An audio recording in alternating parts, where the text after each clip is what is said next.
سورہ کہف. اصحاب کہف کا نام تو سنا ہے نا ماشاءاللہ آپ حضرات. پہلے اس کی فضیلت میں ایک حدیث نہ بیان کروں. نبی کریم صلی اللہ علیہ وسلم نے فرمایا، یہ مسلم شریف کی حدیث ہے، دجال آئے گا قیامت کے قریب اور بڑے لوگوں کو گمراہ کرے گا. تو حضور نے فرمایا جو سورہ کہف کی 10 آیات زبانی یاد کر لے نا، وہ دجال کے فتنے سے بچ جائے گا. اللہ توفیق عطا فرمائے. اس سورہ مبارکہ کی آیت نمبر 9 سے اصحاب کہف کا ذکر شروع ہوتا ہے. اصحاب کہف، جب حضرت عیسیٰ علیہ السلام کو اللہ کریم نے چوتھے آسمان پہ بلا لیا نا، تو دقیانوس نام کا ایک بادشاہ ہوا بنی اسرائیل کے اندر، بڑا ظالم تھا. اس نے گمراہی پھیلا دی، اور جو لوگ معاذ اللہ کفر اور شرک نہیں کرتے تھے انہیں قتل کروا دیتا. تو 7-8 نوجوان اپنا ایمان بچا کے بھاگے. اوہ اللہ اکبر، ساری دنیا مال بچا کے بھاگتی، وہ 7-8 نوجوان اپنا ایمان بچا کے بھاگے کہ یہ ہمیں کہیں کفر کی طرف نہ لوٹا دے. تو جا کے ایک غار کے اندر چلے گئے تو ایک کتا بھی ان کے ساتھ ہو گیا. انہیں کتے کو بڑے روڑے مارے کہ یہ اگر بھونکے گا، آواز نکالے گا تو ہم پکڑے جائیں گے، ہم نے تو چھپنا ہے. پر اس کو نہ ولیوں سے پیار ہو گیا تھا. اس نے کہا بھگاؤ جتنا مرضی مجھے، فطرت میری ہے کہ میں بھونکتا ہوں، پر جب اللہ کے ولی ہوں تو پھر میں ادب کرتا ہوں. یہ قرآنی واقعہ. اچھا، یہ عین وہ واقعہ ہے قرآن مجید کا کہ جو بہت ساری چیزوں پر ویسے ہی نص ہے اور بہت ساری زبانیں ویسے ہی گونگ ہو جاتی. تو وہ 6-7 لوگ تھے، وہ چلے گئے غار کے اندر، جا کے انہوں نے پناہ لے لی. بادشاہ کو پتہ چل گیا کہ غار کے اندر ہے. اچھا، اللہ کی قدرت، جیسے داخل ہوئے انہیں نیند آ گئی، یہ سو گئے. اور قرآن مجید کہتا ہے، قرآن مجید کے یہ لفظ ہیں کہ کتا غار کے منہ پر بازو پھیلا کے بیٹھ گیا، گویا اپنے مالکوں کی خدمت کر رہا ہے. اب میاں صاحب کی ایک بات کر لیں درمیان میں. میاں صاحب فرماتے ہیں، جنہ تناں وچ عشق نہ رچیا، کتے ہونا تھی چنگے، اور چلو مالک دے کر راکھی کر دے، صابر بھوکے ننگے. یہ دیکھو نا کہ اتنا تو ان کے اندر بھی کمال ہے. اپنے نا دونوں بازو پھیلا کے، کتا بھی غار پہ بیٹھ گیا. ان کو نیند آ گئی. بادشاہ نے پتہ کرایا، کہاں بھاگ کے گئے؟ تو کہا وہ غار کے اندر ہے. بادشاہ کہنے لگا کہ ان کی سزا یہ ہے کہ ایک دیوار چن دو غار کے منہ میں، غار کوئی بند کر دو. جس بندے کی ڈیوٹی لگائی نا غار چننے کی، بندہ بڑا نیک تھا، اس کو دیوار بنانے کا ذمہ دیا. اس نے نا دیوار بھی بنائی اور ایک تختی پہ نا سب کے نام لکھے، اور وہ تختی ایک صندوق میں رکھ کے وہاں بند کر دی. اور اسی طرح کی ایک تختی اس کے نیچے لکھا کہ ایک تختی ان کے ناموں کی نا میں مال خزانہ میں بھی بند کر رہا ہوں. اللہ تبارک و تعالیٰ کی قدرت کے بعد مفسرین نے لکھا ہے وہ 100 سال تک سوئے رہے، اور بعض نے لکھا ہے کہ 300 سال تک سوئے رہے. 300 سال کے بعد اس طرح ہوا کہ حکومتیں بدل گئیں. بیدروس نام کا ایک بادشاہ آ گیا، وہ بڑا نیک دل تھا. اس نے ہر طرف حضرت عیسیٰ علیہ السلام کی شریعت کا پھر سے نعرہ بلند کیا. اب نا کچھ لوگ ایسے تھے جو منکر ہو گئے تھے کہ مرنے کے بعد دوبارہ کیسے اٹھیں گے. بادشاہ ایک دن حجرے میں گیا، جا کے دعا مانگی، یا اللہ کوئی ایسی بات دکھا جس سے لوگوں کا ایمان پکا ہو جائے. اس طرح کے بادشاہ ہوا کرتے.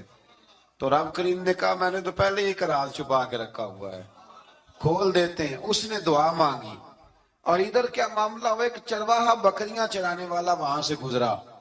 اس نے سوچا یہ دیوار ہے، اگر اس کا منہ کھول لوں نا کبھی تو میری بکریاں یہاں تھوڑا سا دھوپ کے اندر سستا لیا کریں گی. اس چرواہے نے کیا کیا کہ اس نے وہ دیوار گرائی تاکہ میری بکریاں اندر جایا کریں. وہ دیوار گرائی تو اس نے اندر 6-7 لوگ سوئے ہوئے دیکھے، اور کتا بھی سویا ہوا دیکھا. اللہ تبارک و تعالیٰ اپنی قدرت سے، اپنے فضل سے ان کی کروٹیں بھی بدلتا رہا. اپنی قدرت سے ایک طرف انسان پڑا رہے نا تو اعضاء گل جاتے ہیں، ان کی کروٹیں بھی بدلی جاتی، مناسب روشنی بھی دی جاتی، حرارت بھی. اس نے دیوار گرائی تو ان کی آنکھ کھل گئی. ایک دوسرے سے کہنے لگے آج تو بڑی گہری نیند سوئے ہیں یار، آج تو لمبی نیند پوری کر لی، چلو بھوک بڑی لگی ہے ایک دوست کو بھیجو۔ یہ سارا واقعہ قرآن مجید میں موجود ہے، میں اپنے لفظوں میں بیان کر رہا ہوں۔ جاؤ ایک دوست کو بھیجو بازار سے نا کھانا لے آئے، پیسے وہی 300 سال پرانی کرنسی۔ وہ جب نان بھائی کی دکان پہ گیا نا سامان لینے، اس کو پیسے دیے تو نان بھائی نے ہاتھ پکڑ لیا، کہنے لگا میاں تو کدھر سے آیا، یہ کون سے پیسے؟ اس نے کہا پیسے کاہے کے، میں بھی سوچ رہا ہوں کہ حالات بدلے ہیں، سارے حضرت عیسیٰ کا کلمہ پڑھ رہے ہیں، ماحول اور ہے۔ اس نے کہا تیرے ہاتھ کوئی خزانہ لگ گیا ہے، یہ تو ہم نام سنتے تھے کہ یہاں کو دقیانوس نام کا بادشاہ رہے، کوئی خزانہ بتا کہاں سے لیے۔ شور ہوا، حاکم شہر تک خبر پہنچی، بادشاہ تک پہنچی۔ اس نے بتایا کہ بھئی ہم تو دقیانوس کے ڈر سے بھاگے ہیں، کل بھاگے ہیں یا آج سویرے، اتنا زیادہ ہمیں پتا نہیں، کل یا آج سویرے بس نا، اتنا سا ہمیں یاد ہے کہ ہم گئے تھے۔ بہرحال لوگ جمع ہو گئے، اکٹھے ہو گئے، غار تک پہنچے۔ اب جو غار کے اندر تھے وہ پتا کہتے کہتے لگتا ہے ہمارا دوست پکڑا گیا ہے۔ اب پکڑا گیا ہے تو اب بندے جمع ہو گئے، وہ اندر ڈر رہے تھے، تسبیح کر رہے تھے، اللہ کو یاد کر رہے تھے۔ ادھر یہ پہنچ گیا جب ان لوگوں نے یہ جیتا جاگتا رب کے فضل کا نمونہ دیکھا،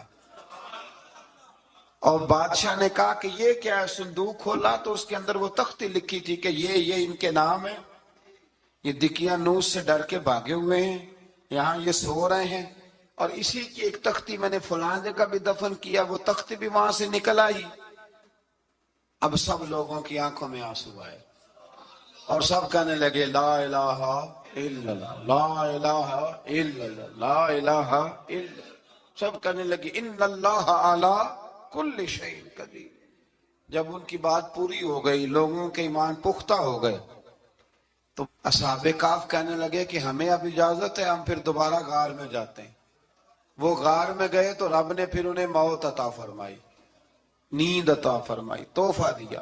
بادشاہ نے پھر اس کے آگے دیوار بنائی اور وہاں بادشاہ نے ایک مسجد تعمیر کرا دی، لوگ زیارت کرنے جاتے۔ یہ اصحاب کہف کا ذکر ہے۔ اب یہاں ہمارے مفسرین نے لکھا ہے کہ وہ جو کتا تھا نا وہ بھی ساتھ ہی تھا۔ اللہ قیامت والے دن اسے انسانی، یا تو انسانی شکل ملے گی، یا جیسے رب کا فضل ہوگا رب کریم اسے بھی جنت عطا فرمائے گا۔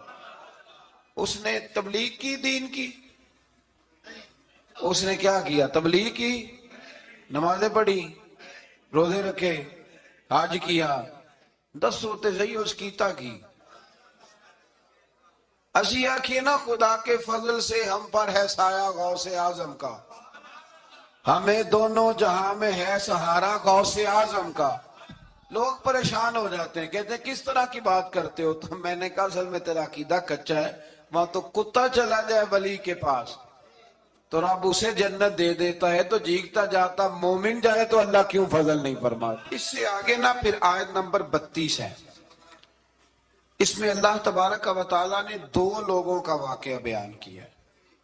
فرمایا ایک شخص کے انگوروں کے باغات تھے اور چاروں طرف سے انہیں کھجوروں کے درختوں نے گھیر رکھا تھا، اور درمیان میں کھیتی بھی تھی، اور بیچ میں دریا بھی بہہ رہا تھا، اور ان باغات نے بہت عمدہ فصل دی۔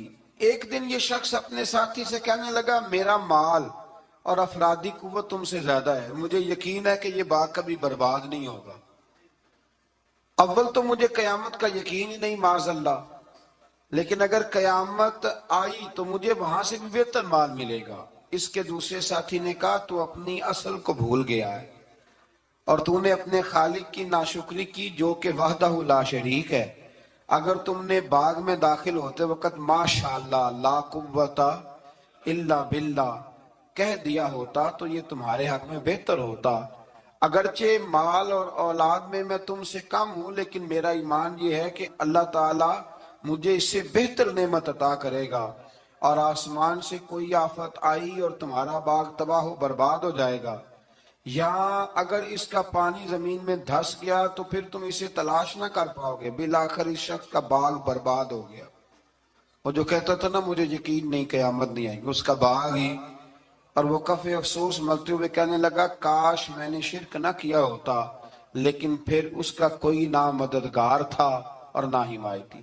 آیت نمبر 45 میں اللہ تعالیٰ نے دنیا کی زندگی کی ناپائیداری کو ایک مثال سے بیان فرمایا کہ آسمان سے بارش نازل ہوئی، گھنا سبزہ نکلا، پھر وہ سوکھ کر چورا چورا ہو گیا، جسے ہوا اڑا کے لے گئی۔ مال اور بیٹے تو محض جیتی دنیا کا سنگار ہے، جب تک تم زندہ ہو تب تک مال بھی ہیں اور بیٹے بھی ہیں۔ والباقیات الصالحات، ہاں اگر کچھ ہے باقی رہے گی تو تمہارے اچھے اعمال باقی رہیں گے، اور اگر اولاد نیک ہوئی تو وہ بھی باقیات الصالحات میں شامل ہو جائے گی۔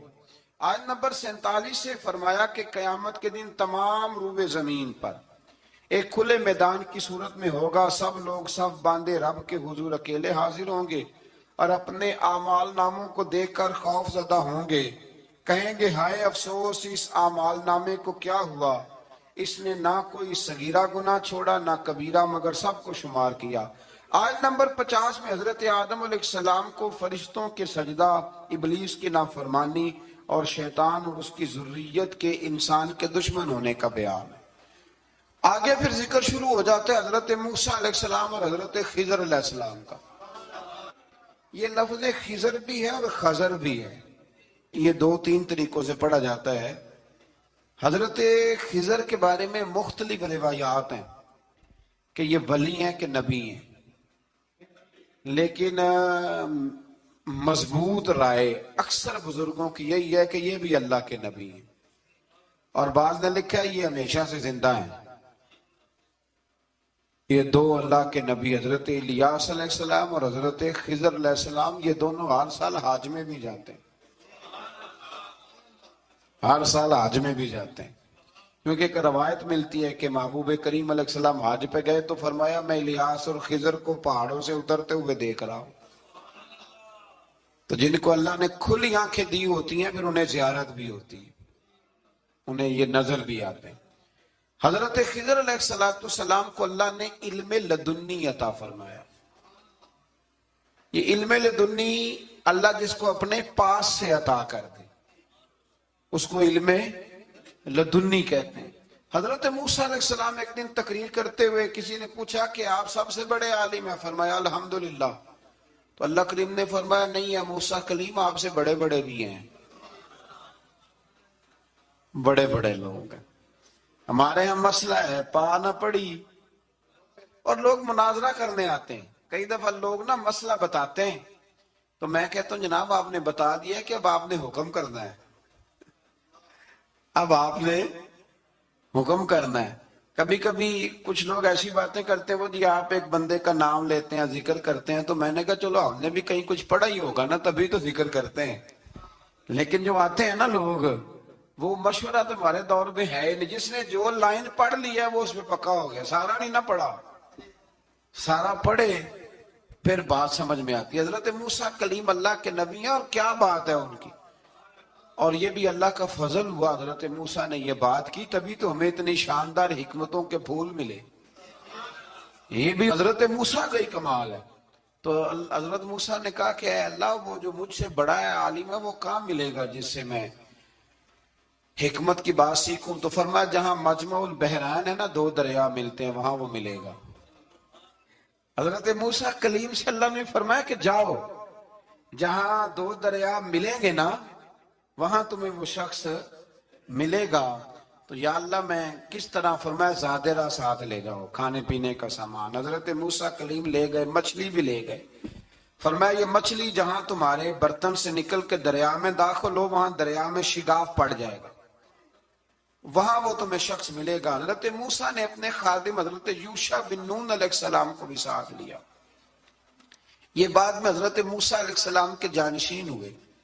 یہ دونوں سفر پہ نکل گئے، ایک جگہ پہ پہنچے جہاں پہاڑ تھا، ساتھ دریا بھی تھا، اس کے نیچے آرام کرنے لگے۔ حضرت موسیٰ کلیم سو گئے تو یوشع بن نون علیہ السلام موجود تھے، مچھلی جھٹ سے نکلی، دریا میں داخل ہو گئی، وہاں راستہ بھی بن گیا۔ اب اٹھے حضرت موسیٰ کلیم، جب اٹھے تو فرمایا چلو چلیں، تھوڑا آگے جا کے فرمایا بھوک لگ رہی ہے کھانا تو نکالو۔ انہیں یاد آیا، کہنے لگے حضور مچھلی تو دریا میں چلی گئی تھی۔ فرمایا تو نے بتایا نہیں، وہی تو ہماری منزل تھی جہاں مچھلی دریا میں گئی۔ پھر وہاں سے واپس آئے قدموں کے نشانوں پہ، وہاں پہنچے جہاں مچھلی گئی تھی، تو وہاں ایک شخص لیٹا ہوا تھا چادر لے کے. آپ نے سلام لی تو انہوں نے کہا وعلیکم السلام یا موسیٰ کلیم اللہ. تو آپ نے فرمایا آپ کون ہیں؟ فرمایا میں وہی ہوں جس کو آپ تلاش کر رہے ہیں.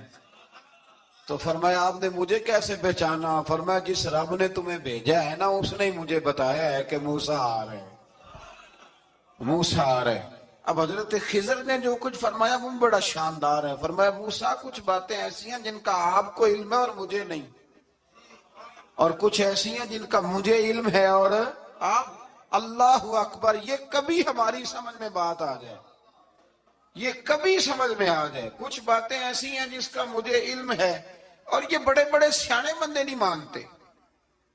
بڑے بڑے میں عالم ہوں جی، تو آپ عالم ہیں میاں ایک شعبے کے، لیکن بہت سارے دنیا میں شعبے ہیں نا. دین کے عالم کا درجہ سب سے بڑا ہے، لیکن قانونی مشاورت کرنی ہے تو آپ وکیل سے کریں گے. گاڑی کے بارے میں پوچھنا ہے تو کسی مکینک سے پوچھیں، لیکن آپ بن کے نہ بیٹھ جائیں. فرمایا جس کا آپ کو علم ہے مجھے نہیں، اور جس کا مجھے علم ہے ان میں سے آپ کو نہیں. تو کہا میں پھر آپ کے ساتھ رہنا چاہتا ہوں اور میں وہ سیکھنا چاہتا ہوں جو آپ بتا رہے ہیں. تو حضرت خضر فرمانے لگے صبر کر لیں گے میرے ساتھ؟ یہ سب سے مشکل کام ہے.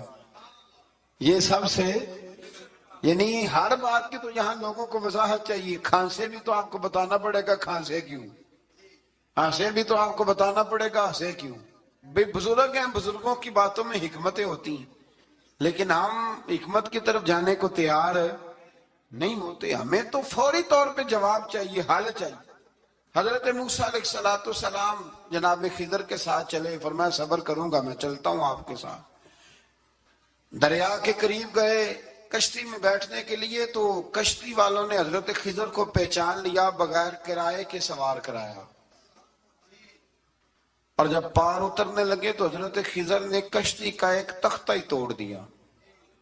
حضرت موسیٰ کہنے لگے یہ آپ نے کیا کیا؟ انہوں نے نیکی کی، آپ نے تختہ توڑ دیا. فرمایا آپ کو کہا تھا نا آپ نے صبر نہیں کرنا، آپ کو کہا تھا نا. فرمایا چلو میں صبر کروں گا. تھوڑا آگے گئے تو ایک نوجوان لڑکا، ابھی چھوٹی عمر ہے، وہ ملا. حضرت سیدنا خضر علیہ السلام نے اسے قتل ہی کر دیا. فرمانے لگے آپ نے قتل ہی کر دیا؟ ایک قرآن مجید ہے بھائی. میں کبھی کبھی سوچتا ہوں یہ ہم کسی درویش کی بات سناتے تو بندے ہٹ جاتے. فتوے نکلتے کہ نہ نکلتے؟ میرا خیال ہے ہر مسجد سے نکلتے. اور فتوے ایک ایک جتنے مسجد میں نمازی ہوتے سب کے ہاتھوں میں فتوے ہوتے. قتل کر دیا، قتل ہی ہو گیا بندہ. تو حضرت سیدنا موسیٰ علیہ السلام فرمانے لگے آپ نے قتل ہی کر دیا. فرمایا میں نے کہا تھا نا آپ نے صبر نہیں کرنا. آپ فرمانے لگے چلو اگر اب میں بولا نہ تو بے شک آپ مجھے علیحدہ کر دیجئے گا. حضرت موسیٰ کلیم اب بولا تو علیحدہ کر دے.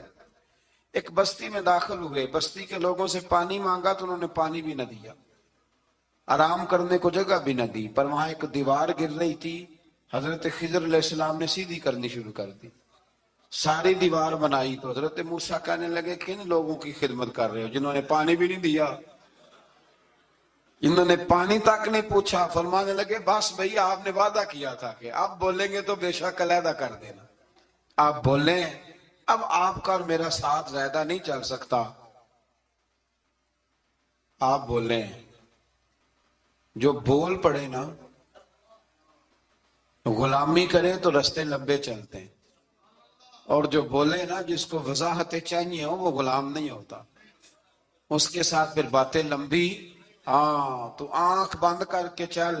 ہاں آزم جاتے لائیے نا تجھے لائیے تھے، پھر آنکھ بند کر کے پیچھے چل کے بات ختم ہو گئی.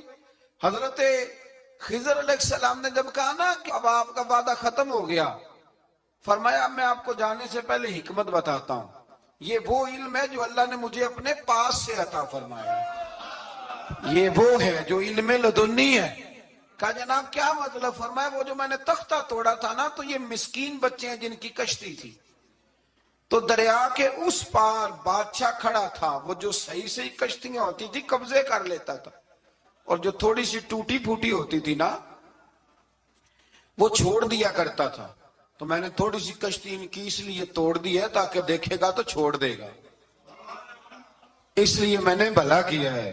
اور فرمایا وہ جو بچہ میں نے قتل کیا نا، وہ شروع سے ہی کفر کا دل دادا تھا، اس کے ماں باپ نیک تھے، اگر بڑا ہوتا جوان ہوتا تو ہو سکتا ہے ماں باپ کو بھی کفر میں مبتلا کر دے، اب اس کے بدلے اللہ انہیں صالح بیٹا عطا فرمائے گا۔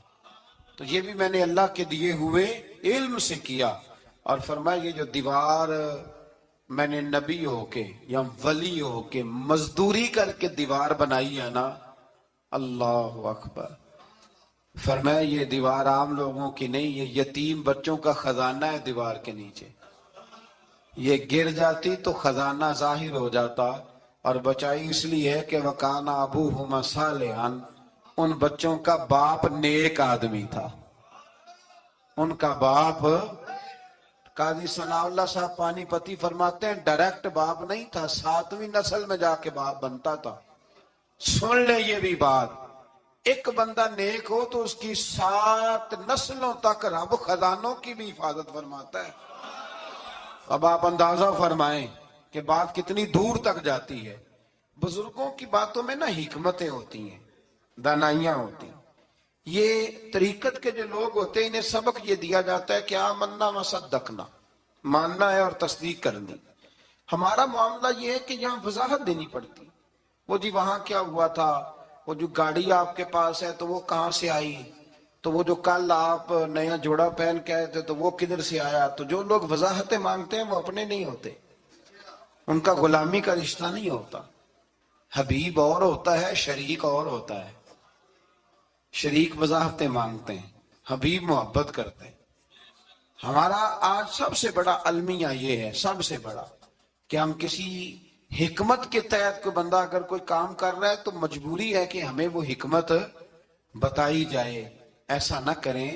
یہ طریقہ حضرت غوث اعظم رضی اللہ تعالیٰ عنہ، حضور غوث پاک رضی اللہ تعالیٰ عنہ کو ایک شخص ملنے آ گیا، ملا علی قاری نے لکھا ہے، آپ کے ایک مرید نے کہا چل میرے پیر سے ملنے، کہنے لگا میں نہیں جاتا ملنے کسی پیر شیر سے، کہا نہیں آؤ تو صحیح۔ وہ آیا نا تو اس نے دیکھا کہ 50 گھوڑے عربی نسل کے کھڑے ہیں غوث پاک کے دروازے، موٹے تازے چوڑے عربی نسل کے گھوڑے۔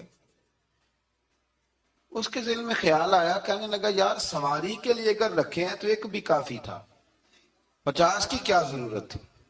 اللہ اکبر، اب واقعی 50 کھڑے تھے، مرید کے پاس جواب ہی کوئی نہیں تھا، کہنے لگا یار پتا مجھے بھی کوئی نہیں، لیکن حضرت صاحب نے رکھے ہیں تو حکمت ضرور کوئی ہوگی، حکمت ضرور کوئی، اس کی کوئی حکمت ہوگی۔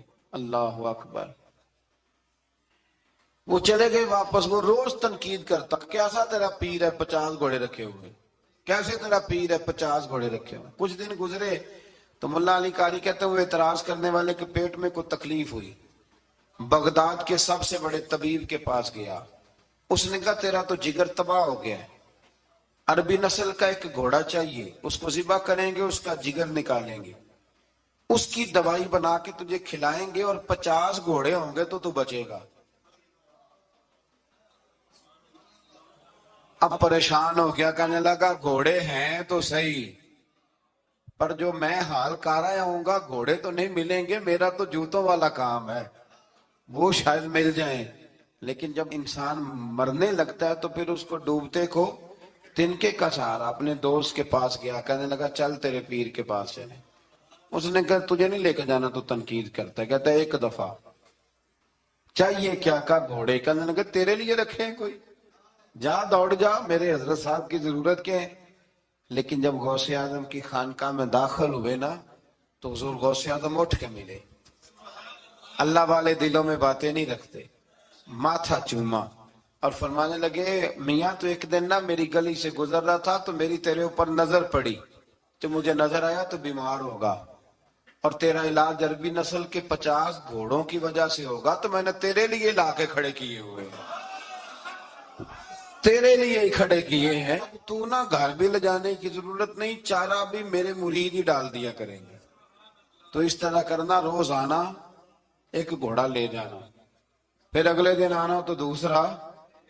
وہ خدا کے بندے تیرے لیے رکھے تھے، تو تنقید کر رہا ہے۔ اللہ کے بندے پردہ پوش ہوتے ہیں. ہاں شرط یہ ہے کہ وہ بندہ صالح ہو, دیندار ہو, وہ والا پیر نہ ہو جو نماز بھی نہ پڑھے اور گھوڑے 15 رکھے ہوئے ہوں اس نے, وہ والا معاملہ نہ ہو. تو میرے عزیز یہ یاد رکھیں کہ اللہ تبارک و تعالیٰ کا بندہ جب آپ کا روحانی علاج کرتا ہے نا, روحانی علاج سے مطلب جادو ٹونے کا علاج نہیں, روحانی علاج وہ ہوتا ہے کہ میرے گناہوں کا علاج ہو جائے, حسد بغض کینہ عداوت یہ نکل جائے. تو وہ کچھ ایسے نسخے بتاتا ہے جو سمجھ میں مرید کی نہیں آتے لیکن وہ ضروری ہوتے ہیں. انہی نسخوں کو استعمال کرنے سے انسان کا فائدہ ہوتا ہے. جی کرنے والے لوگ ہمیشہ کامیاب رہتے ہیں. وہ ماں باپ کے آگے کریں, استاد کے آگے کریں, شیخ کے آگے کریں. اور جن کو وضاحتوں کی ضرورت ہوتی ہے, ہاں ایک شرعی بات ضرور ہے, وہ ضرور سن لیں. اگر آپ کو کہیں کچھ شرعی قباحت نظر آئے جو قرآن و سنت سے ٹکراتی ہو تو وہ آپ پر فرض ہے آپ اپنے مرشد سے پوچھیں.